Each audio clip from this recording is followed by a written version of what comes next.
Shalom, salam sejahtera buat saudara semua yang saya kasihi dalam Tuhan Yesus.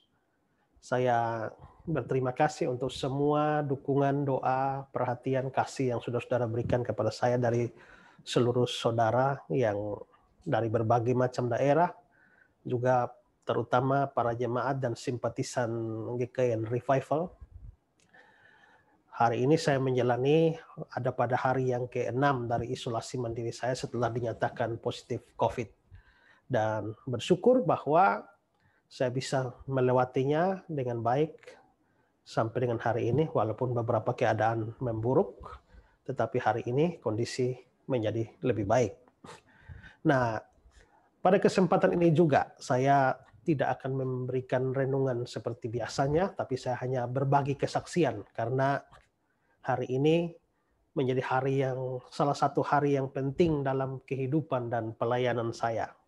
Mengapa? Karena hari ini 3 Agustus 2021, pada 13 tahun yang lampau, tepatnya 3 Agustus tahun 2008, saya memulai sebuah pelayanan yang sangat menentukan arah pelayanan saya sampai dengan saat ini.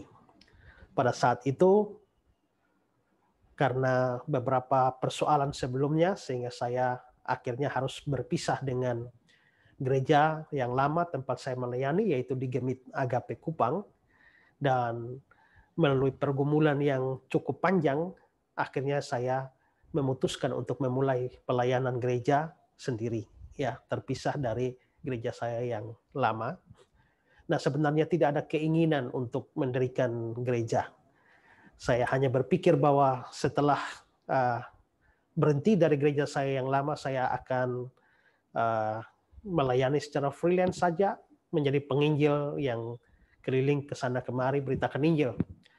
Tetapi satu orang yang sangat saya kira dipakai oleh Tuhan untuk mendesak saya membangun gereja itu adalah Pendeta Budi Asali dari Surabaya. Ya, beliaulah yang bahkan bersikap keras kepada saya, memarahi saya dan selalu mendesak saya untuk balik ke Kupang supaya bisa mendirikan gereja. Karena pada saat itu saya hanya tinggal bolak-balik di Malang, Surabaya, dan setiap minggu beliau cek saya, telepon saya, ada di mana? Di Malang, ada di mana? Di Kediri.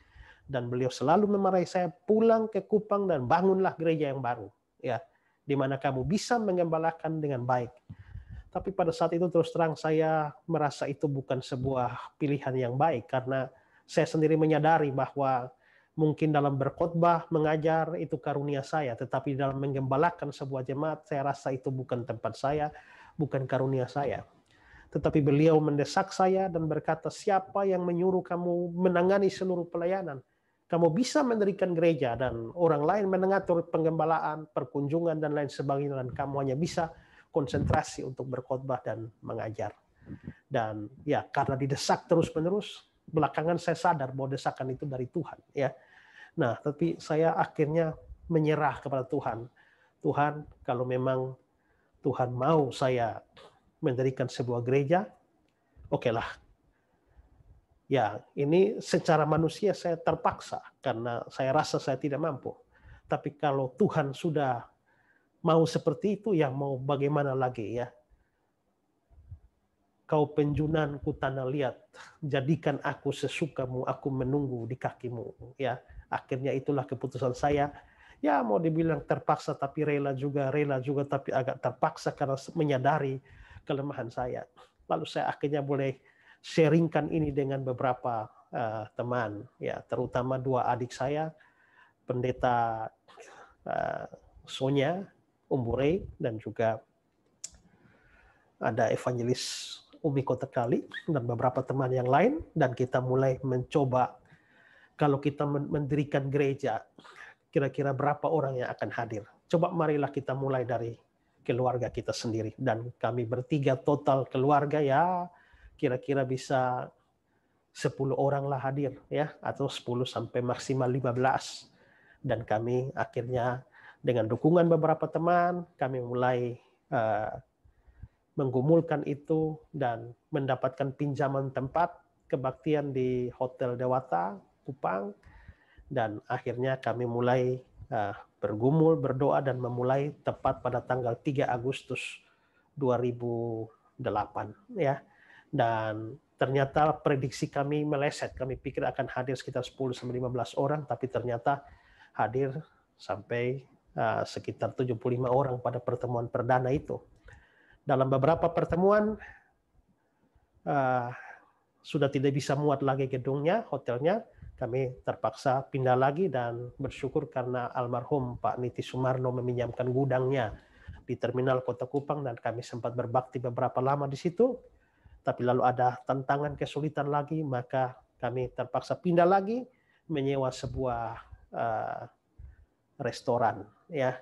Nah, satu hal yang mau saya balik dulu ya, karena saya jelaskan seperti tadi kisahnya, maka karena saya merasa bahwa Tuhan memaksa saya melalui Pendeta Budi Asali untuk membuat gereja, maka doa saya pada awal pembukaan gereja sebelum memulai gereja itu adalah, Tuhan, ini bukan mau saya bukan ambisi saya untuk bangun gereja ini, tapi saya tahu ini karena kehendak Tuhan. Karena itu apapun yang terjadi dengan gereja ini, perjalanannya seperti apa, itu tanggung jawab Tuhan. Saya hanya hamba, hanya pelaksana. Itu semua tanggung jawab Tuhan. Nah, karena itulah setelah keluar dari sebuah gudang, masuk ke sebuah restoran, ternyata harus berbayar. Dan ternyata kalau saya tidak salah, bayarnya per kebaktian itu sekitar 700 atau 750 ribu. Waktu itu tanya kepada bendahara, apakah ada cukup dana untuk setiap kali kebaktian kita bayar seperti itu? Tidak cukup. Nah, saya berdoa, Tuhan, ingat janji awal, ini tanggung jawab Tuhan, bukan tanggung jawab saya. Kita ambil keputusan, masuk, ya, duit cukup atau tidak cukup, masuk. Dan ternyata kami bisa menyewa di tempat itu selama ya beberapa bulan ke depan. Lalu muncul masalah lagi, kami harus mencari tempat yang lebih besar lagi. Nah, ya waktu itu mendapatkan satu hotel yang bisa memuat kami kira-kira 150-200 orang, ya hanya Hotel Sylvia pada waktu itu. Ditanya per kebaktian bayar berapa? 1,5 juta kalau saya tidak salah ingat ya, 1,5 juta per kebaktian. Ditanya ke bendahara, kira-kira duit kita cukup tidak? Wah, rasanya tidak cukup. Nah, kalau tidak cukup, saya berdoa, Tuhan, ini tanggung jawab Tuhan. Kita masuk. Nah, kita masuk dan ternyata kami bisa melalui kebaktian bertahun-tahun di hotel tersebut dengan bayaran setiap minggunya. Dan pada akhirnya juga mendapatkan tanah yang sekarang kalau saudara lihat ini gereja ada dibangun. Tanah ini juga itu perjuangan yang panjang juga, karena ya mengambil langkah iman, deal untuk jadi ambil tanah ini yang hampir harganya hampir 1 miliar ya. Tapi uang waktu itu hanya 20 juta ya, 20 juta, tapi ternyata sudah kami kumpul dana sebanyak-banyaknya, berjuang tapi tetap masih jauh dari harapan. Tapi ya mujizat Tuhan buat, ya mujizat Tuhan buat, terlalu panjang untuk diceritakan, tapi akhirnya sampai gedung ini ada. Dan akhirnya kami mulai berbakti setelah beberapa tahun keliling-keliling, dan puji Tuhan akhirnya gereja boleh melayani, boleh hadir dari tahun ke tahun hingga hari ini pada ulang tahun yang ke-13.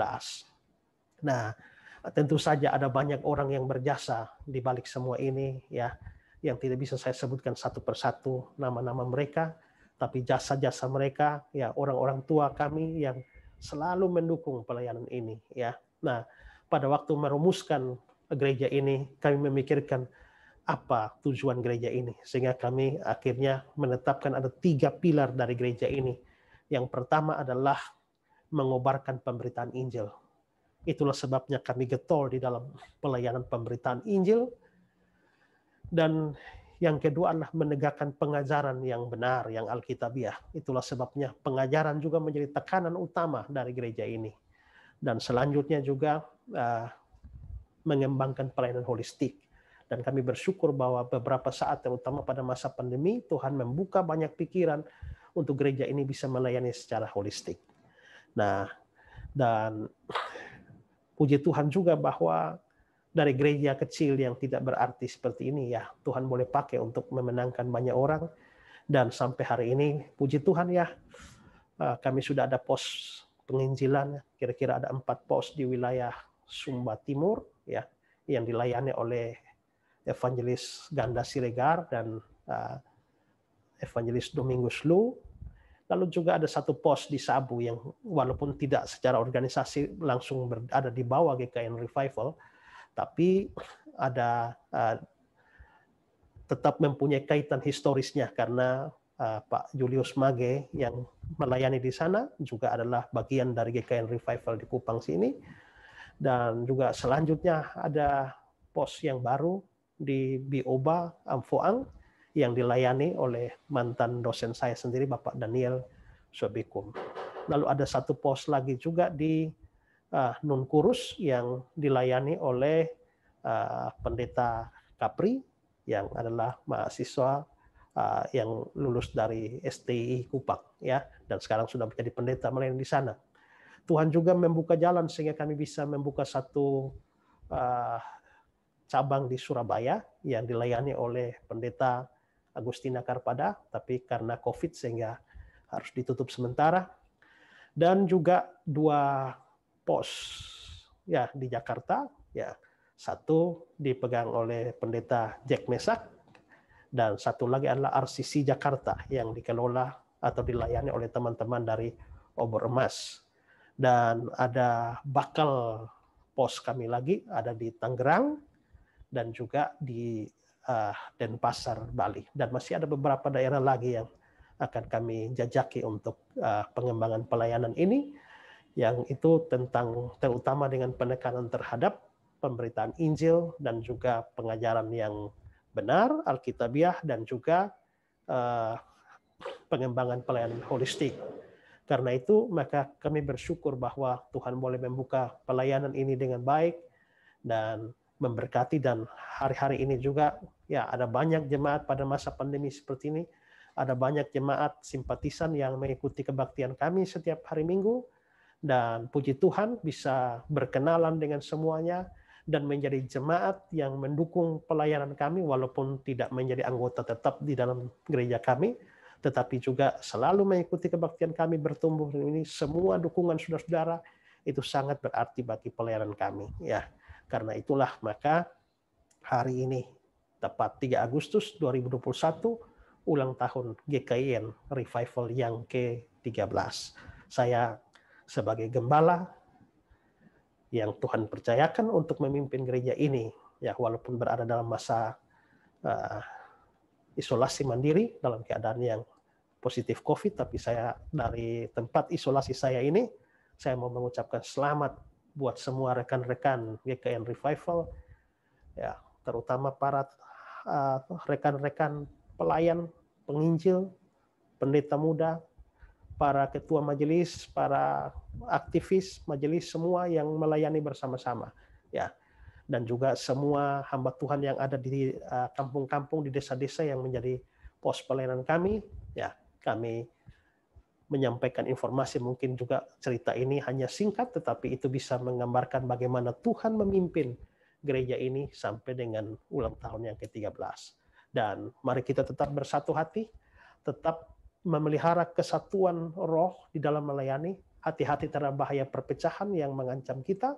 Mari tetap bergandengan tangan, kelemahan, kekurangan satu sama lain, termasuk saya pun ada, tapi marilah kita saling mengisi dan bergandengan tangan untuk maju dalam pelayanan yang lebih luas, karena Tuhan akan memakai gereja yang kecil ini untuk jadi berkat bagi bangsa-bangsa. Nah, itu saja kesaksian dari saya, dan sekali lagi, biarlah kesaksian ini boleh menjadi berkat bagi kita semua. Tuhan memberkati. Shalom.